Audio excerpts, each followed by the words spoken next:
Bonjour à toutes et tous, bienvenue pour ce nouveau tutoriel sur l'hydrodistillation. L'hydrodistillation, c'est une technique expérimentale qui va nous permettre d'extraire les arômes d'un produit naturel, par exemple le clou de girofle, la lavande ou encore l'anis. Cette hydrodistillation, on l'appelle également entraînement à la vapeur. Alors comment ça fonctionne? Quel est l'objectif? L'objectif, c'est d'extraire l'huile essentielle, les arômes de ce produit naturel en entraînant à la vapeur d'eau. Donc qu'est-ce qui va se passer? On va mettre dans un ballon nos clous de girofle, notre lavande, notre anis, notre zeste d'orange ou ce que vous voulez. On va mettre de l'eau avec, on va faire bouillir et en bouillant, l'eau et la vapeur d'eau va entraîner avec elle ces arômes. Alors, petit montage d'hydrodistillation à savoir légendé. Donc, comme d'habitude, on part du bas, n'est-ce pas? Donc, ce qu'on appelle le boil ou le support élévateur. Sur ce boil, on va placer un chauffe-ballon.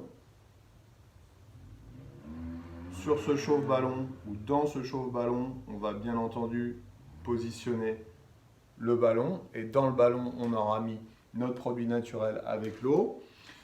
Ce ballon, il est attaché par une pince. Cette pince, elle est attachée par une noix. Cette noix est accrochée à un pied qu'on appelle aussi le support.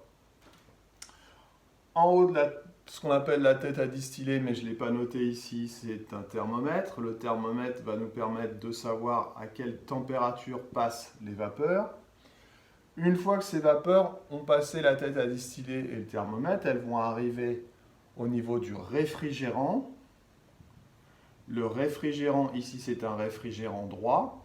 Le réfrigérant va permettre de condenser les vapeurs. Les vapeurs vont repasser à l'état liquide et ainsi vont couler pour donner ce qu'on appelle le distillat. Réfrigérant droit qui doit être alimenté en eau. L'eau, elle arrive toujours par le bas du réfrigérant et elle ressort par le haut du réfrigérant pour aller dans l'évier. J'ai symbolisé la pince qui maintient le réfrigérant avec 3 petits points. C'est souvent ce qu'on appelle une pince 3 doigts qui, elle aussi, est accrochée à une noix et un support pour éviter que le réfrigérant s'agite comme ceci. Donc, si je mets du clou de girofle ici avec de l'eau, je vais obtenir un mélange eau plus eugénol. Si je mets de la lavande, un mélange eau plus linalol. Si je mets de l'anis, un mélange eau plus anétol. Ça, c'est juste pour information, mais ce distillat va donc être le plus souvent un mélange. Et ce mélange, il va falloir ensuite le traiter, notamment par une extraction par solvant, mais ça, c'est l'objectif d'un autre petit tutoriel. Voilà, j'espère que j'ai été clair. Je vous dis à bientôt à l'MTD vite fait. Bye bye.